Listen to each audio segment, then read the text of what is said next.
Nombre, chapitre 11. Le peuple murmura et cela déplut aux oreilles de l'Éternel.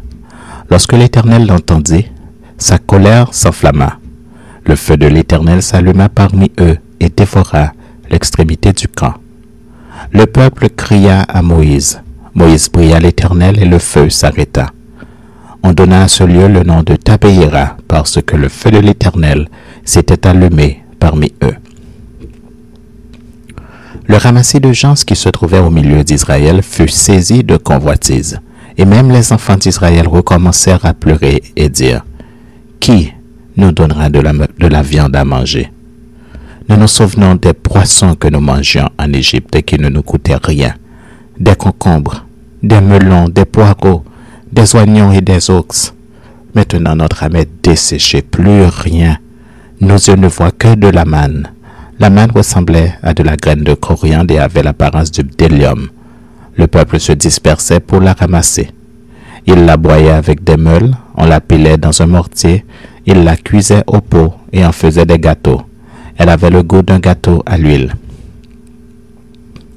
Quand la rosée descendait la nuit sur le camp, la manne y descendait aussi.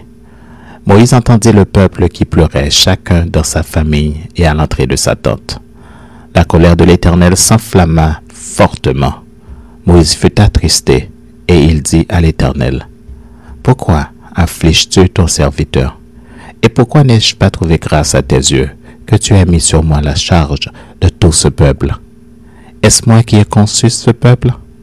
Est-ce moi qui l'ai enfanté pour que tu me dises, porte-le sur ton sein comme le nourricier pour ton enfant, jusqu'au pays que tu as juré à ses pères de lui donner?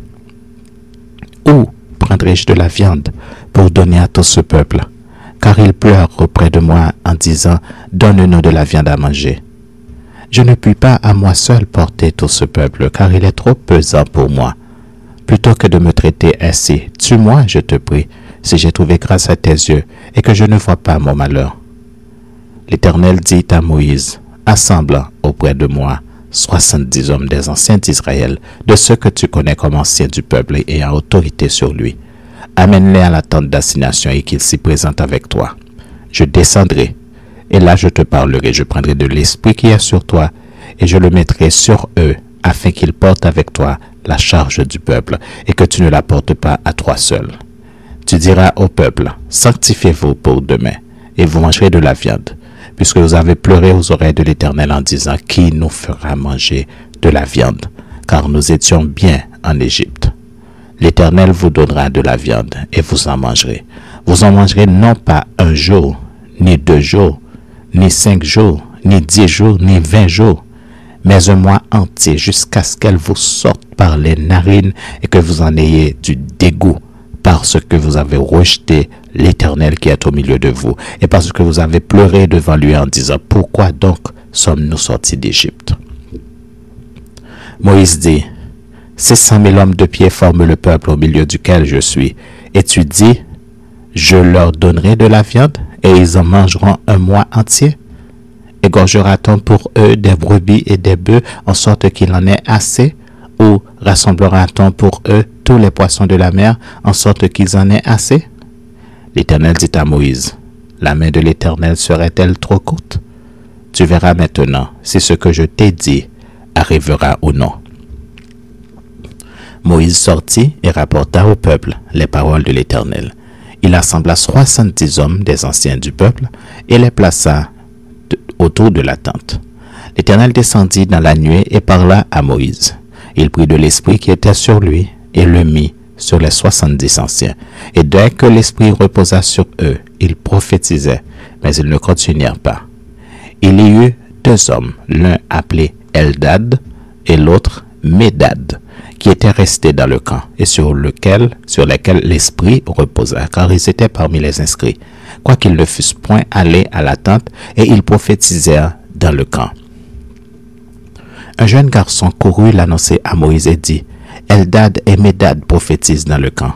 Et Josué, fils de Nun, serviteur de Moïse depuis sa jeunesse, prit la parole et dit, Moïse, mon Seigneur, empêche-les. Moïse lui répondit, es-tu jaloux pour moi? puisse tout le peuple de l'Éternel être composé de prophètes, et veuille l'Éternel mettre son esprit sur eux. Et Moïse se retira au camp, lui et les anciens d'Israël. L'Éternel fit souffler de la mer un vent qui amena des cailles et les répandit sur le camp. Environ une journée de chemin d'un côté et environ une journée de chemin de l'autre côté autour du camp. Il y en avait près de 2 coudées au-dessus de la surface de la terre. Pendant tout ce jour et toute la nuit, pendant toute la journée du lendemain, le peuple se leva et ramassa les cailles. Celui qui en avait ramassé le moins en avait 10 homères. Ils les étendirent pour eux autour du camp. Comme la chair était encore entre leurs dents sans être mâchée, la colère de l'Éternel s'enflamma contre le peuple, et l'Éternel frappa le peuple d'une très grande plaie. On donna à ce lieu le nom de Kibroth Hattaava, parce qu'on y enterra le peuple que la convoitise avait saisi. De Kibroth Hattaava, le peuple partit pour Hatséroth, et il s'arrêta à Hatséroth.